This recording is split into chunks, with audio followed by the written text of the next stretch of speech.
तो चलिए आज हम लोग शुरू करते हैं मॉलिक्यूलर बेसिस ऑफ इनहेरिटेंस का सबसे पहला टॉपिक जो है बेसिक इंट्रोडक्शन। और ये आपका पेज नंबर 95 से 98 तक रहेगा एनसीईआरटी में। इसका सबसे पहला पॉइंट है nucleic acids are polymers of nucleotides. ठीक है, तो ये बिल्कुल सही बात है। सपोज कीजिए कि ये सारा क्या है, ये सारा न्यूक्लियोटाइड्स है। ये न्यूक्लियोटाइड्स का टोटल पॉलीमर आपका क्या हो गया, न्यूक्लिक एसिड हो गया। ये सारा क्या है, न्यूक्लियोटाइड्स है। Okay, nucleotides. सेकेंड है कि ये न्यूक्लिक एसिड जो होता है वो लिविंग सिस्टम में दो फॉर्म में मिलता है। एक है आपका डीएनए और दूसरा है आरएनए। डीएनए और आरएनए के फॉर्म में मिलता है। डीएनए का फुल फॉर्म हो जाता है डीऑक्सीराइबो न्यूक्लिक एसिड और आरएनए का फुल फॉर्म हो जाता है राइबो न्यूक्लिक एसिड। इसमें से डीएनए मेनली कैसे वर्क करता है, मेनली ये जेनेटिक मटेरियल की तरह काम करता है, जेनेटिक मटेरियल। लेकिन आरएनए का बहुत सारा काम है। आरएनए सबसे पहला तो जेनेटिक मटेरियल की तरह भी काम करता है और साथ ही साथ में मैसेंजर आरएनए की तरह भी काम करता है, साथ ही साथ में ट्रांसफ़र आरएनए की तरह और राइबोसोमल आरएनए की तरह भी काम करता है। और ये कैटालिटिक भी होता है। तो इसके इतने सारे फंक्शंस हैं। ये सब का मेनली हम लोग यूज़ करते हैं ट्रांसलेशन में। कहाँ पे, ट्रांसलेशन में हम लोग यूज़ करते हैं, जो हम आगे डिस्कस करेंगे। तो वही सब मैंने ये नोट्स में लिख कर रखा है। ये नोट्स मैंने खुद ही रेडी किया है। आप इस नोट्स को बढ़िया से समझ लें। इसके बाद NCERT page bye page read कर लें, आपको सब समझ में आ जाएगा, कोई दिक्कत की बात नहीं होगी। देखिए, डीएनए क्या है, एक्ट करता है जेनेटिक मटेरियल की तरह in most of the organism. RNA act as genetic material in some viruses, कुछ वायरसेस में ही काम करता है। ठीक है, मोस्टली फंक्शन कैसे करता है, ये मैसेंजर आरएनए की तरह करता है। ऑल्सो फंक्शन करता है कैसे, एडेप्टर आरएनए की तरह। साथ ही साथ स्ट्रक्चरल एंड कैटालिटिक रोल भी होता है, जो कि राइबोसोमल आरएनए के साथ मिलकर करता है। तो डीएनए से आरएनए बनना, ये क्या कहलाता है, ट्रांसक्रिप्शन। ये हम लोग आगे पढ़ेंगे सेपरेट टॉपिक में। डीएनए से आरएनए बनना ट्रांसक्रिप्शन हो जाता है। और आरएनए से प्रोटीन का बनना, process of protein synthesis, translation कहलाता है। लेकिन किससे बनता है ये, तो ये आरएनए से बनता है। मैसेंजर आरएनए से प्रोटीन का बनना क्या कहलाता है, ट्रांसलेशन कहलाता है, ट्रांसलेशन कहलाता है। ठीक है, फिर देखो एक टॉपिक दिया है एनसीईआरटी में, द डीएनए। अब डीएनए क्या होता है, तो डीएनए आपका लॉन्ग पॉलीमर होता है किस चीज़ का, डीऑक्सीराइबोन्यूक्लियोटाइड्स का।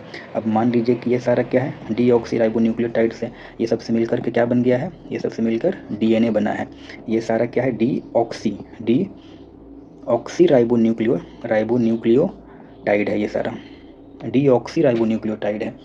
इसके पहले हम देखे थे कि न्यूक्लियोटाइड्स का था न्यूक्लिक एसिड। अब इसको डीऑक्सीराइबोन्यूक्लियोटाइड्स कर देंगे तो क्या बन जाएगा, तब हमारा बन जाएगा डीएनए बन जाएगा। ठीक है, फिर नेक्स्ट देखते हैं जो हम लोग लेंथ है उसको मेजर कैसे करते हैं। तो लेंथ ऑफ डीएनए को यूजुअली डिफाइन कैसे करते हैं, नंबर ऑफ न्यूक्लियोटाइड्स में। जितना ज़्यादा नंबर ऑफ न्यूक्लियोटाइड्स रहेगा उतना ज़्यादा डीएनए का लेंथ होगा, उतना ज़्यादा डीएनए का लेंथ होगा। और देखिए 2 times of number of nucleotides क्या कहलाता है, इसको हम लोग बेस पेयर कहते हैं। मतलब 2 न्यूक्लियोटाइड एक साथ, उसको हम लोग बेस पेयर कह देते हैं। ठीक है, फिर इसके बाद कुछ डेटा दिया एनसीईआरटी में, इसको तो आपको एकदम से याद करना है, क्योंकि यहाँ से नीट में भी क्वेश्चन बहुत बार पूछा गया है और बोर्ड में भी बहुत बार पूछा जाता है। देखिए क्या कहता है, सबसे पहला बैक्टीरियोफेज 5×174 क्या है, 5×174 में कितने न्यूक्लियोटाइड्स हैं, तो 5386 न्यूक्लियोटाइड्स हैं। यहाँ पे न्यूक्लियोटाइड्स है, यहाँ पे बेस पेयर नहीं होता है। क्यों नहीं होता है, क्योंकि ये सिंगल स्ट्रैंडेड होता है। इसके अंदर जो भी डीएनए है वो single stranded closed circular DNA है, इसलिए ये पेयर नहीं कर पाता है। फिर सेकंड है आपका बैक्टीरियोफेज लैम्डा। इसके पास 48,502 बेस पेयर्स होता है और ये कंटेन करता है क्या, double stranded linear DNA. Double है इसलिए पेयरिंग हो गया। तो फिर बेस पेयर में अगर यहीं आपसे पूछा जाए कि कितना न्यूक्लियोटाइड्स है, तो फिर आपको 2 इंटू बेस पेयर करना पड़ेगा। डबल कर दोगे उसका बेस पेयर का तो क्या आ जाएगा,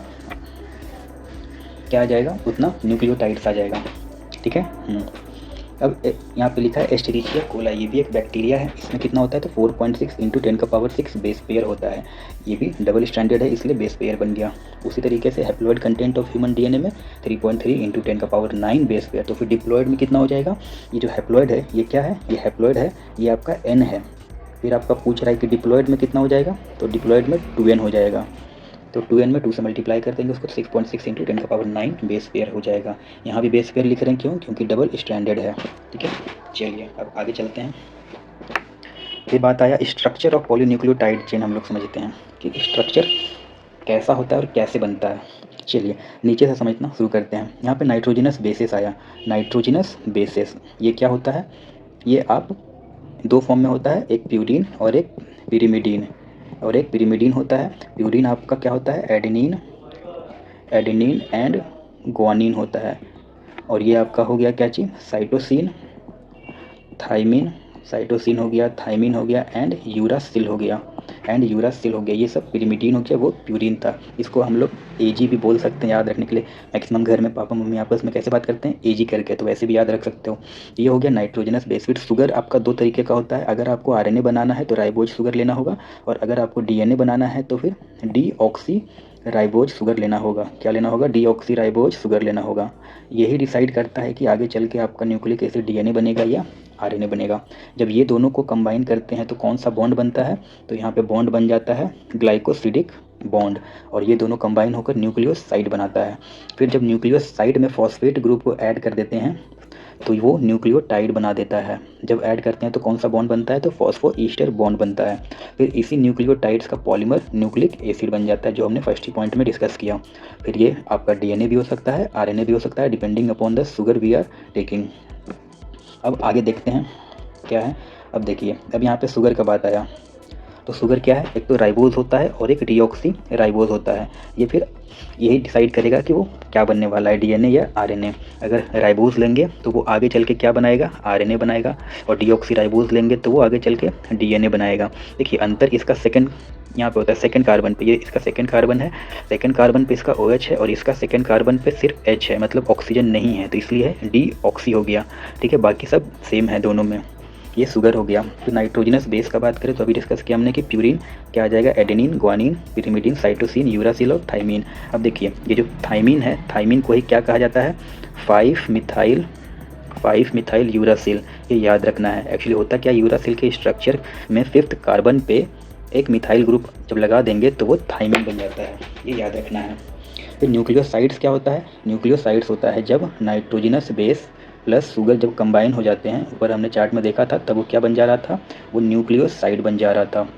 न्यूक्लियोसाइड, तो उसमें नाम चेंज हो जाता है। मान लो शुगर हमने क्या लिया है? शुगर हमने राइबोज लिया। शुगर अगर हमने राइबोज लिया तब वो क्या क्या बनेगा? एडेनोसिन बनेगा, ग्वानोसिन बनेगा, साइटिडीन बनेगा और यूरिडीन बनेगा, क्योंकि ये राइबोज आगे चल कर क्या बनाने वाला है? आरएनए बनाने वाला है। और जब ये आरएनए बनाने वाला है तो आरएनए में यूरिडीन आएगा। कहने का मतलब यूरासिल आता है, उसमें थाइमिन नहीं आता है।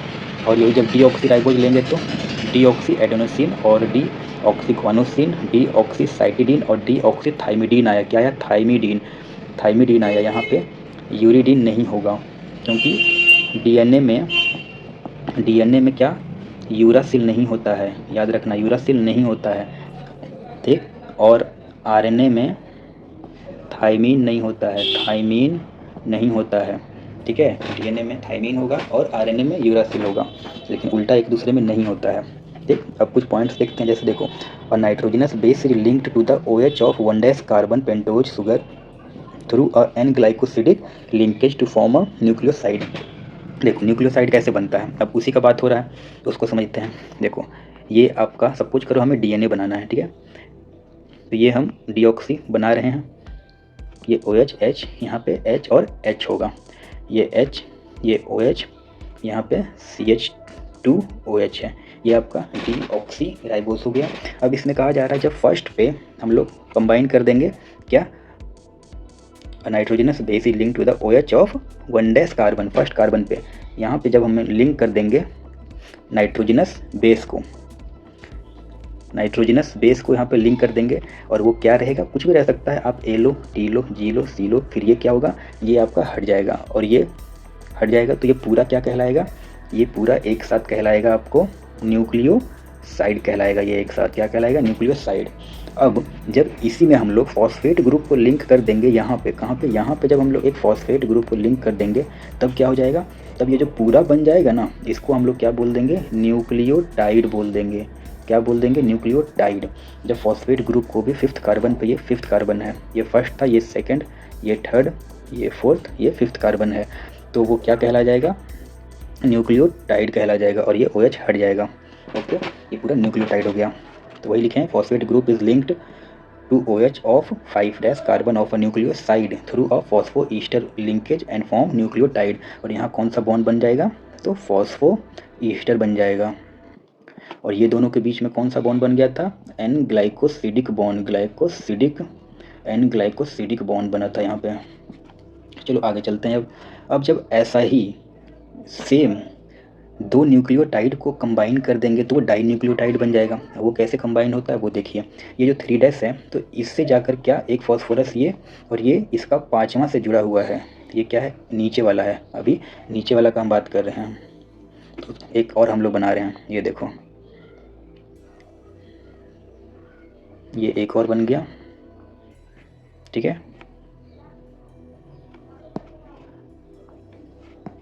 तो ये H, ये H, ये OH हो गया, ठीक। ठीक है।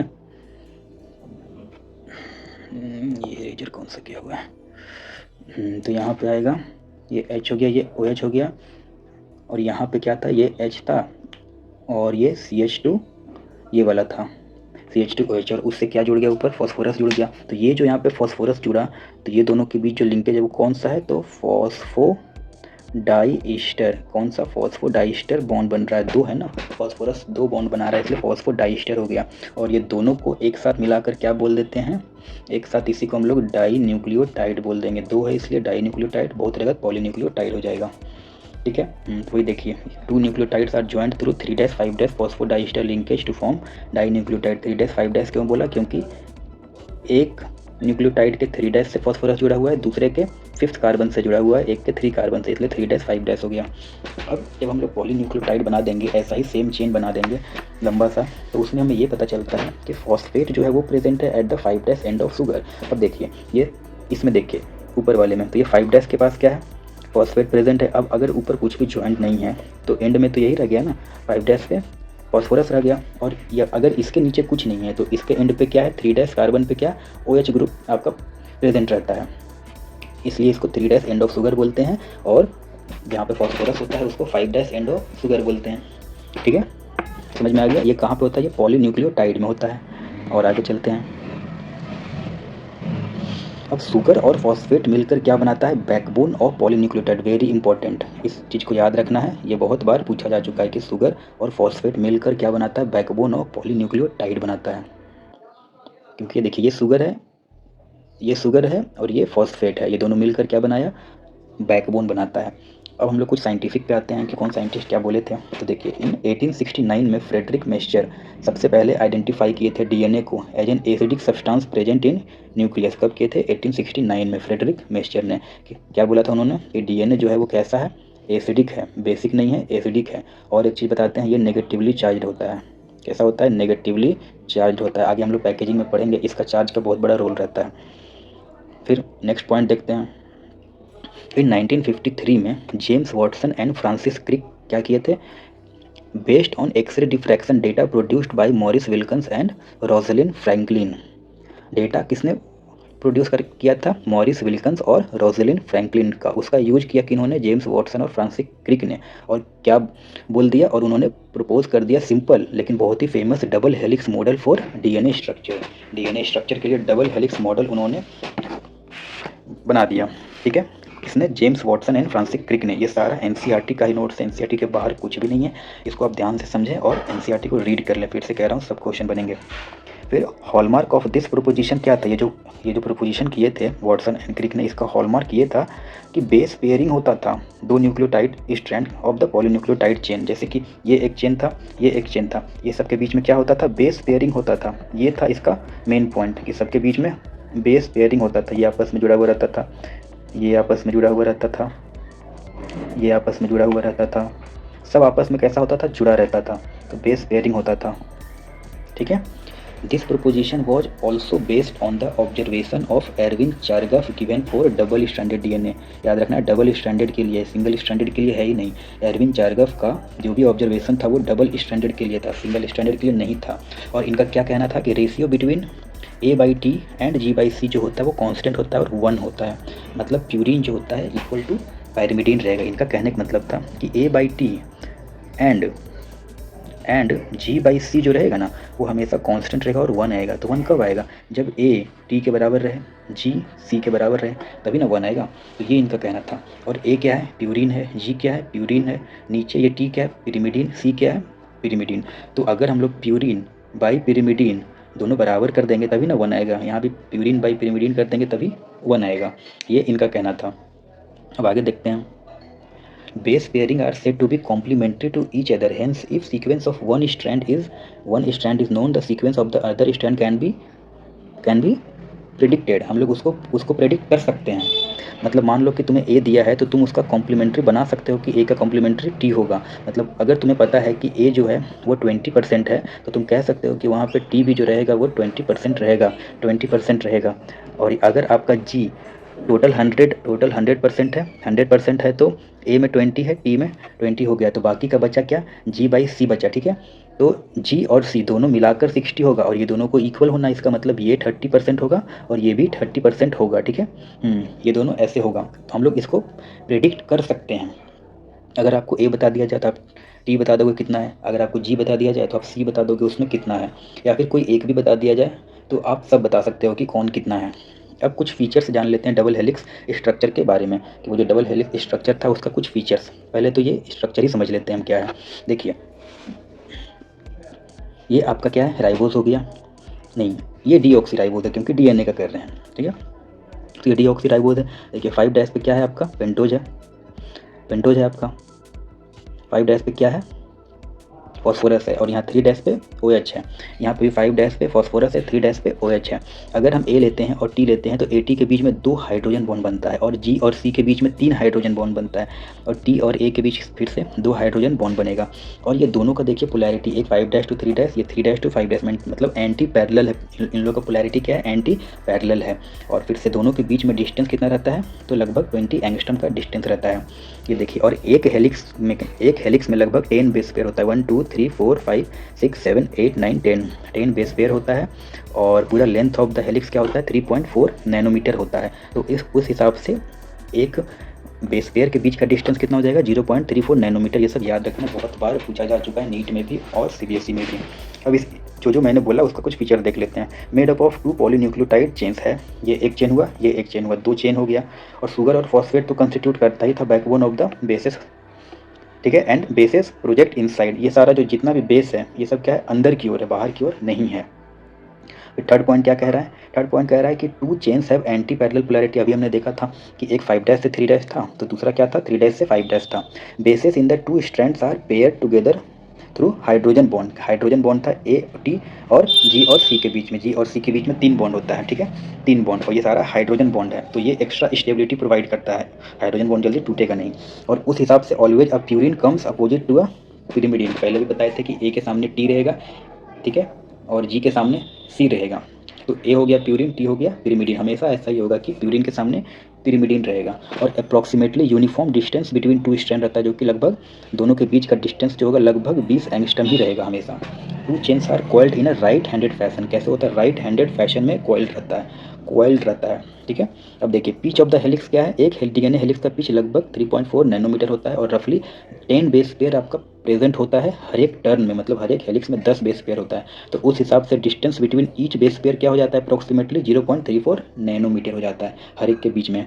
ठीक है, क्यों? ये कैसे है? तो ये डिवाइड कर देंगे, 3.4 होता है पूरा एक हेलिक्स का और पूरा हेलिक्स में 10 बेस पेयर होता है, तो डिवाइड बाई 10 तो आपका 0.34 नैनोमीटर आ गया।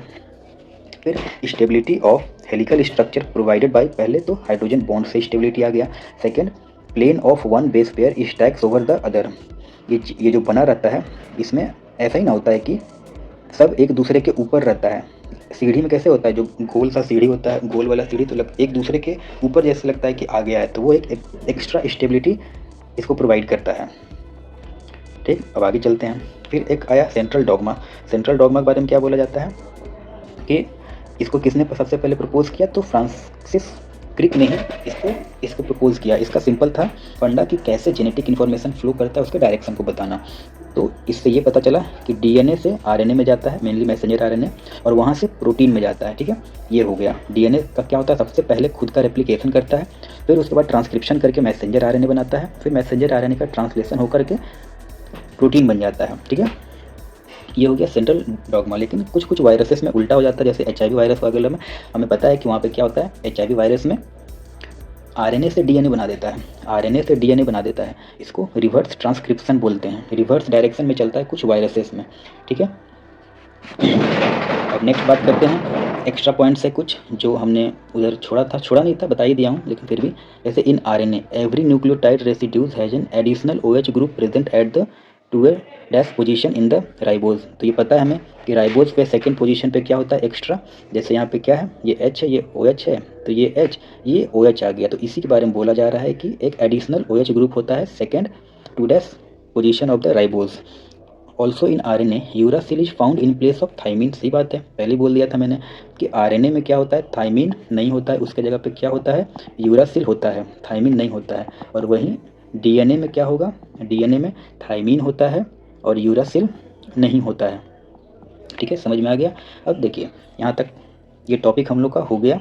अब इससे रिलेटेड कुछ क्वेश्चंस हैं, आप चाहें तो इसे आप प्रैक्टिस कर लेना। ओके, ये आपके क्वेश्चंस हैं, ठीक, ये आप प्रैक्टिस कर लेना। ये पहला क्वेश्चन देख लो, इसको वीडियो को स्टॉप करके देख लेना, फिर हम इसे नेक्स्ट क्लास में डिस्कस कर लेंगे। फिर ये देख लो, देख लिए, फिर और इसे भी देख लो।